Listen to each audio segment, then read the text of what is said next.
अच्छा जी, आज 1 दिसंबर है और जो वर्ल्ड एड्स डे भी है, तो दुनिया भर में एड्स के मरज़ से आगाही का दिन आज मनाया जा रहा है। ग्लोबल HIV प्रिवेंशन कोएलिशन की रिपोर्ट बता रही है कि गुज़श्ता दिहाई यानी 10 साल में एड्स केसेस में पाकिस्तान में 74% तक इजाफा हुआ है, जो बहुत ही अलार्मिंग है। रिपोर्ट के मुताबिक इसी दौरानिए में दुनिया के कई ममालिक में एड्स फैलने की शरह वाज़ेह तौर पर कम हो गई है और अब ये ज़रूरी हो गया है कि पाकिस्तान एड्स के खिलाफ ज़्यादा मौसर इक़दाम करे ताकि 2030 तक दुनिया से इस मरज़ के मुकम्मल खात्मे का आलमी टारगेट पूरा किया जा सके। पाकिस्तान में आप बताइए और क्या फैक्ट्स हैं? पाकिस्तान में आपको बताएं कि एड्स के मर्ज़ के खिलाफ 1986 से कोशिशें हो रही हैं, लेकिन जाहिर है कि कोई बड़ी कामयाबी नहीं मिल सकी और इसकी बहुत बड़ी वजह तो ये भी है क्योंकि इसके बारे में again one of those things बात करना बहुत मुश्किल था। आपको पता है जो चीज़ छुपाई जाए, बेशक वो कोई मर्ज ही हो, तो वो सिर्फ बढ़ता है, वो छुपाने से कोई कम नहीं होगा। हम जरा इसी के हवाले से बात भी करेंगे। कौमी एड्स कंट्रोल प्रोग्राम की deputy program manager doctor Ayesha Ehsani हमारे साथ हैं। डॉक्टर आयशा, पूछना आपसे ये चाहेंगे कि एड्स दुनिया भर में एक बड़ा मसला माना जाता है, पाकिस्तान में इसके ट्रू एक्चुअल हालात क्या हैं, क्या नंबर्स आपके सामने आते हैं? एड्स वाकई दुनिया भर में जो है एक बड़ा हेल्थ प्रॉब्लम है। पाकिस्तान के फिगर्स कुछ इस तरह के हैं कि अभी तक जो है 1,90,000 लोग जो हैं एस्टिमेटेड हैं एड्स के साथ, उनमें से जो ट्रीटमेंट पे हैं वो 24,000 हैं और जो रजिस्टर्ड हैं वो 41,000 हैं। तो आप देख रहे हैं कि एक बहुत बड़ी तादाद है जो कि हमारे सामने नहीं है। दे एग्जिस्ट, लेकिन जो है वो सोशल रीजंस की वजह से वो जो है आगे जाहिर नहीं करते बीमारी को अपनी। अच्छा, पूरी दुनिया में मुख्तलिफ वजूहात हैं, जिनसी ताल्लुकात हैं, नशा है, यहाँ एड्स फैलने की क्या बड़ी वजूहात आप तक रिपोर्ट हो रही हैं? इसकी जी बहुत बड़ी वजह जो है, मेन वजह जो है यूज्ड सिरिंजेस हैं, यानी इस्तेमाल शुदा टीके। ये क्वैक्स हैं, हमारे यहाँ एक टीके लगवाने का रुझान भी बहुत ज़्यादा है और वही इस्तेमाल शुदा सिरिंज एक से दूसरे को, दूसरे से तीसरे को, तो ये बहुत बड़ी वजह है। अनसेफ ब्लड एक वजह है, ड्रग अब्यूज़र्स और की पॉपुलेशंस, यानी कि वो ऐसे लोग जो जिनका एक ख़ास मखसूस लाइफस्टाइल है या वो अपना आईवी ड्रग हीरोइन वगैरह के जो है एडिक्ट्स हैं वो हैं।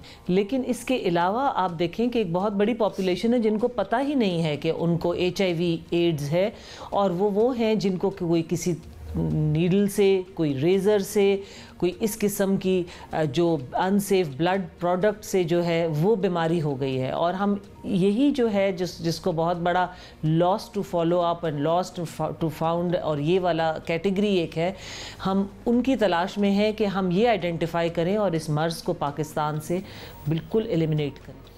डॉक्टर साहब, बहुत ही मुश्किल लगता है अभी तक। अब इस दुनिया में इतनी चीज़ें हो चुकी हैं कि अभी भी लोग इग्नोरेंस प्ली करें कि जी हमें नहीं पता, तो अजीब सी बात ये लगती है। खैर, आप ये बताएं कि एड्स एक ऑब्वियसली ऐसा मर्ज़ है जिसका अब तक कोई इलाज जो है वो दरियाफ्त नहीं हुआ, तो इसलिए इससे बचाव का रास्ता सिर्फ आगे ही है जो नज़र आ रही है। तो इसके लिए आप लोग क्या कर रहे हैं, क्या क्या प्रोग्राम्स हैं जो आपने शुरू किए हैं? इसके लिए जी हुकूमत ने जो है यूनिवर्सल हेल्थ कवरेज के सिलसिले में जो essential packages of health service है, जो कम्युनिटी लेवल और प्राइमरी हेल्थ लेवल पे अखज़ किया है, इम्प्लीमेंट किया है, उसमें HIV एड्स है जिसमें एडवोकेसी है, यानी कि कम्युनिटी में जाके इसकी बातचीत होना, उसकी आगाही होना, ताकि स्टिग्मा और डिस्क्रिमिनेशन जो है जो एड्स बीमारी के साथ मुस्लिक है वो ख़त्म हो। इसी तरह जो रूरल हेल्थ सेंटर्स हैं, GP सेंटर्स हैं, यानी जगह जगह वहाँ उसकी आगाही होना, अगर किसी को है नोटिफाई होना, आगे रेफ़र होना। ART सेंटर्स हैं हुकूमत की तरफ से, 48 ART सेंटर्स हैं 29 डिस्ट्रिक्ट्स में पूरे पाकिस्तान में, जहां कम्प्लीटली फ्री ऑफ ट्रीटमेंट जो है वो इलाज किया जाता है, वायरल लोड टेस्टिंग की जाती है। लेकिन मसला ये है कि लोग आते नहीं हैं शर्म की वजह से, क्योंकि उनको ये होता है कि अगर ये बीमारी तशख़ीस हो गई तो फिर लोग क्या कहेंगे, इर्द गिर्द के लोग। तो हमें जो है इससे निकलना है। पाकिस्तान में लोगों को ये रियलाइज़ करना है कि ये एक बीमारी है और किसी भी बीमारी की तरह इसका इलाज है, इसकी टैबलेट्स मौजूद हैं, आपने फॉर लाइफ लेनी पड़ती हैं। लेकिन देखिए इसी तरह तो डायबिटीज़ भी है, हाइपरटेंशन भी है, ये सब बीमारियां हैं, इनका भी तो आप इलाज करते हैं। तो इसका इलाज कीजिए, हमारे पास आए और इंशाअल्लाह 2030 सस्टेनेबल डेवलपमेंट गोल्स के तहत, जैसे बाकी दुनिया ने ये अहद किया है कि ये HIV एड्स का एपिडेमिक ख़त्म करेगी, पाकिस्तान भी जो है HIV एड्स का एपिडेमिक ख़त्म करेगा। बहुत शुक्रिया आपका डॉक्टर साहब, आपने वक्त दिया। आयशा इसानी बहुत बहुत शुक्रिया। ये हमारा प्रॉब्लम ये देखें, पोलियो भी अभी तक ख़त्म नहीं हुआ पाकिस्तान से। जो बीमारी आती है वो पाकिस्तान आके फंस जाती है because people don't take it seriously. और फिर स्टिग्मा क्यों अपने साथ लगाते हैं?